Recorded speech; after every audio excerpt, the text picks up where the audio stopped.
સુરતમાં મોટી સંખ્યામાં જૈન સમાજના લોકો દ્વારા જૈન મુનિ સાગરચંદ્રનો વિરોધ કરાયો હતો। સાધ્વીજી અને શ્રાવિકાઓનું શારીરિક શોષણ જૈન મુનિ સાગરચંદ્ર કરતો હોવાના આક્ષેપ કરાયા હતા અને જણાવ્યું હતું કે છેલ્લા અનેક વર્ષોથી આ પ્રકારનું કૃત્ય જૈન મુનિ દ્વારા કરાતું હોવા છતાં પણ સંઘના શ્રેષ્ઠ દ્વારા કોઈ પગલાં લેવામાં આવતા નથી। જૈન મુનિ સામે અનેક ફરિયાદ છતાં નક્કર કાર્યવાહી કરાતી નથી, જેને લઈ સુરતમાં મોટી સંખ્યામાં મહિલાઓ તેમજ જૈન સમુદાયના લોકો પોલીસ કમિશનર કચેરીએ પહોંચ્યા હતા અને જૈન મુનિ સાગરચંદ્ર સાથે જૈન સંઘના અનેક ટ્રસ્ટીઓની મિલીભગત હોવાના પણ આક્ષેપ કરાયા હતા। જૈન મુનિ સાગરચંદ્રે સંઘના લાખો કરોડો રૂપિયાની ઉચાપત કરી હોવાના પણ આક્ષેપ છે। जी मारू नाम जीनल वेसु जे आ सागरचंद्र सागर वेसु प्रतिष्ठा माटे आव्यो छे एना हाथे प्रतिष्ठा तो ना ज थवी जोईए। अमारा भगवाननी प्रतिष्ठा ए जे दुष्कृत्य करी रह्यो छे एना कारणे अमे एटલું જ ઈચ્છીએ છીએ। અમારી એટલી જ માંગણી છે કે એ અહીંયાથી બસ સંસારમાં એને મૂકો અને વેશ પરિવર્તન કરી અને અહીંયાથી રવાના કરો અને પ્રતિષ્ઠા તો કોઈ પણ હિસાબે ના જ થવી જોઈએ, એટલે ના જ થવી જોઈએ। હું મોના મારી આગમનકારકના ટ્રસ્ટીઓને એક सवाल है कि आपनी एवी तो शू मजबूरी है कि हजी पण आप सागरचंद्र सागर जेवा व्यक्तिनो साथ आपी रह्या छो? शू तकलीफ छे तमने कि आटला दुष्कृत्यो जाण्या पछी पण आप एमनो साथ आपी रह्या छो? शू आपने कोई तकलीफ छे कि आपने कोई वस्तु मळे छे त्यांथी कि आप एમને साथ आपी रह्या छो?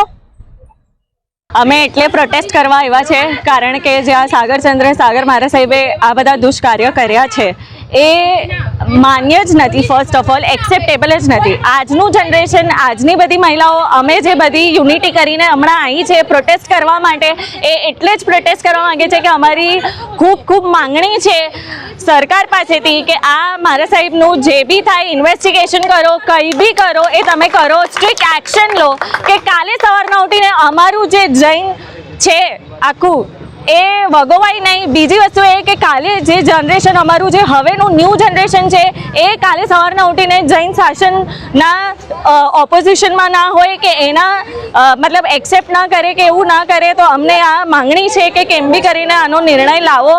અમારી સરકાર પાસે એક જ છે આજ, અમે એટલે જ અહીંયા બધી મહિલાઓ આવ્યા છે કે તમે પ્રોટેસ્ટ અમે કરીએ છીએ કારણ કે જેન્ટ્સ આગળ નથી આવી રહ્યા। અમે એટલે જ આ હાથમાં લીધું છે કે કેમ બી કરીને આનો અમને નિર્ણય મળે જ। એટલે સરકાર દ્વારા આ જ અમારી માંગણી છે કે કાલે સવારના ઉઠીને અમારું જે આગળનું જનરેશન છે એને જૈન શાસન પ્રત્યે વિરોધ ના કરે, એને જે ટ્રસ્ટ છે એ તૂટે નહીં। એટલે અમે અહીંયા આવ્યા છે કે કાલે સવારના ઉઠીને બીજી બધી છોકરીઓ સાથે આ વસ્તુ ના થાય, એટલે અમે અહીંયા આવ્યા છે કે અમારી સેફટી શું। અને આજે જૈન શાસન જે અમારા સાધુ ભગવંતોએ દીક્ષા લીધી છે 5 વ્રત ધારીને અને એનું આ પાલન નથી કરી રહ્યા, એટલે અમારી માંગણી એ જ છે કે તમે ઇન્વેસ્ટિગેશન કરો।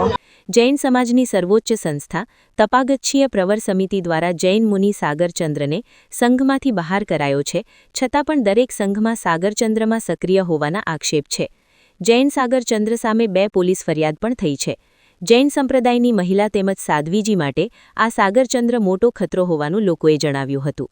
આગમોદ્વારક જૈન સંઘમાં મુનિ સાગરચંદ્ર રોકાયો ત્યાં વિરોધ કરવા ગયેલા લોકો સાથે ટ્રસ્ટીઓના ગેરવર્તન કર્યો હતો, જેથી મુનિ સાગરચંદ્ર આગમોદ્વારક સંઘમાં આવતા જ અનેક ટ્રસ્ટીઓના રાજીનામા પણ પડ્યા હતા।